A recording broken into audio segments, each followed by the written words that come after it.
తీసుకోరా.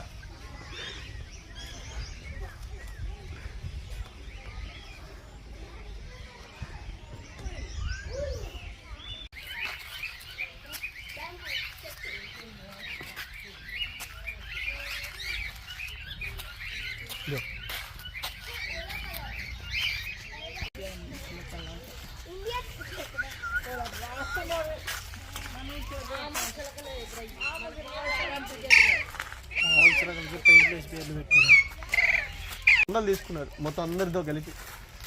30 రూపాయలు పెట్రోల్ కూడా ఏమీ లేదు.